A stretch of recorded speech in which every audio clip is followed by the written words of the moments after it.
Nossa iniciativa espiritual na oração, o impedimento à nossa iniciativa espiritual em oração, a negligência de ler e alimentar na palavra, é a evidência de um baixo tipo de comunhão espiritual. Quando perdemos nossa iniciativa espiritual, perdemos algo que nos levaria à vitória em lugares difíceis. É tempo, então, que deveríamos dar a nós mesmos ao estudo da palavra. É o estudo pessoal da palavra que conta. Sempre que sua fé perde sua agressividade, os sentidos ganham ascendência. Sempre que as coisas espirituais ganham segundo lugar, a evidência de que as realidades das coisas divinas são perdidas, que a razão está vagarosamente, mas certamente ganhando domínio. Ela domina nos cruzamentos, onde é necessário ter discernimento espiritual. Não podemos tomar uma atitude negativa em relação à palavra. Nós assentimos a palavra ao invés de agir nela. Aquela intrepidez santa é perdida. O coração não está dizendo eu posso fazer todas as coisas nele hoje. Quando a iniciativa espiritual é baixa, você nunca ouvirá alguém dizer: maior é aquele que está em mim que as forças que me cercam. Isso acontece quando as grandes coisas das Escrituras são vistas como doutrinas ao invés de uma realidade, quando as opiniões dos homens são postas acima da palavra de Deus. Fora disso crescerá um complexo de inferioridade no reino espiritual. Quando seu coração perde sua coragem em relação ao Senhor, sua intrepidez de agir na palavra, você está em perigo. A vida de oração perdeu sua realidade e as coisas dos sentidos tomaram seu lugar. 17. Nossa iniciativa espiritual na oração, o impedimento à nossa iniciativa espiritual em oração, a negligência de ler e alimentar na palavra, é a evidência de um baixo tipo de comunhão espiritual. Quando perdemos nossa iniciativa espiritual, perdemos algo que nos levaria à vitória em lugares difíceis. É tempo, então, que deveríamos dar a nós mesmos ao estudo da palavra. É o estudo pessoal da palavra que conta. Sempre que sua fé perde sua agressividade, os sentidos ganham ascendência. Sempre que as coisas espirituais ganham segundo lugar, a evidência de que as realidades das coisas divinas são perdidas, que a razão está vagarosamente, mas certamente ganhando domínio. Ela domina nos cruzamentos, onde é necessário ter discernimento espiritual. Não podemos tomar uma atitude negativa em relação à palavra.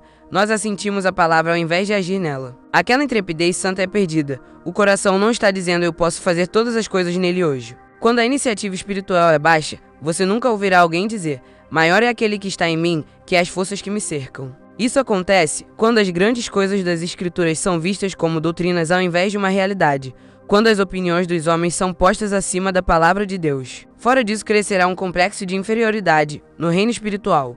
Quando seu coração perde sua coragem em relação ao Senhor, sua intrepidez de agir na palavra, você está em perigo. A vida de oração perdeu sua realidade e as coisas dos sentidos tomaram seu lugar. Você vê que é uma real doença espiritual. Agora o corpo se torna indefeso. A mente onde a doença e o medo crescem e amadurece está sob domínio de um poder de fora e você está em uma condição perigosa. A cura irá para a palavra de novo, dando assim mesmo sobre isso firmemente tomando seu lugar, para que os desistir de sua confissão. Sua responsabilidade temos visto as possibilidades maravilhosas que pertencem ao crente que conhece a autoridade e poder que está investido no nome de Jesus. E esse conhecimento leva uma responsabilidade que não podem ser ignoradas. Você nunca poderá ser o mesmo tipo de cristão que você tinha sido no passado. Você olhou de relance o que você poderia fazer se ousasse usar a autoridade que agora pertence a você. Porque no momento em que você foi recriado, este nome se tornou seu. Isso te dá uma oportunidade de ajudar aqueles ao seu redor. Muitos de nós somos levados a procurar nossa fraqueza e falha e pensar sobre nossa falha de capacidade. Mas há pessoas doentes e necessitadas que poderiam ser ajudadas através desse nome. Há aqueles presos por hábitos que Satanás reina com uma mão sem misericórdia que poderiam ser livres se você tomar seu lugar. Eu quero que você veja a distinção entre João 14, 13 a 14 e João 16 e 23, 24 negativos. E tudo que pedides em meu nome eu farei, para que o Pai seja unificado no Filho. Tudo que quanto pedides ao Pai, ele vou considerar em meu nome. Com isso vai Marcos 16 e 17, 20 negativos. Quem crê e for batizado será salvo. Quem não crê será condenado. E estes sinais acompanharam aos que crerem. Em meu nome expulsarão demônios, falarão novas línguas, pegarão em serpentes, e se alguma coisa mortífera, beberem alguma coisa mortífera, não lhes fará mal algum, e porão as mãos sobre os enfermos, e eles serão curados. Eles, pois saindo pregaram por toda parte, cooperando com eles o Senhor, confirmando a palavra com sinais que os acompanhavam. Note cuidadosamente, essa escritura difere de João 16 e 23, 24 negativos, onde Jesus diz: naquele dia nada me perguntareis, em verdade vos digo que tudo quanto pedidos ao Pai ele vô-lo considerarem. Meu nome, até agora nada pediste em meu nome, pedi e receberemos para que o vosso gozo seja completo. Dessa escritura, Você está orando ao Pai em nome de Jesus. Em seus louvores e petições, você vai ao Pai em nome de Jesus. Em outra escritura você não está orando, mas está usando a autoridade do nome para curar o doente, expulsar demônios e libertar homens e mulheres. Atos 3, 1-10 ilustra isso. Pedro não orou quando ele disse o homem aleijado, no nome de Jesus Cristo a Nazaré, anda. Não há registro algum de suas orações para doente no livro de Atos. Eles simplesmente colocavam as mãos nele e mandavam o adversário deixar ir parar o doente, se levantar e andar. De Marcos 16, você pode ver que, no momento em que um homem nasce de novo, é esperado que ele comece a usar esse nome. Você põe suas mãos no doente e diz, doença, deixa esse corpo. Um outro fato surpreendente foi que o nome foi usado largamente na cura de homens e mulheres que não eram cristãos. Isso evidentemente foi método de Deus de propagar o ministério, então você pode pôr as mãos no não salvo. Quando você percebe que essa autoridade foi dada aos membros individuais do corpo de Cristo e não ao ministério sozinho, isso coloca a responsabilidade em encher a cada crente. Você não é somente um membro desse corpo. Um outro fato significante é que a palavra fé ou crer não ocorre nessa escritura do Evangelho de João. É evidente que o crente tem um direito legal ao uso do nome de Jesus, e não era um problema de fé, mas obediência ao uso da capacidade que Deus deu. Últimas palavras. Você leu esse livro extraordinário. Muitos acham que essa é uma das mais surpreendentes mensagens que foi dada à igreja nos últimos 50 anos. Qual a sua responsabilidade após ter lido?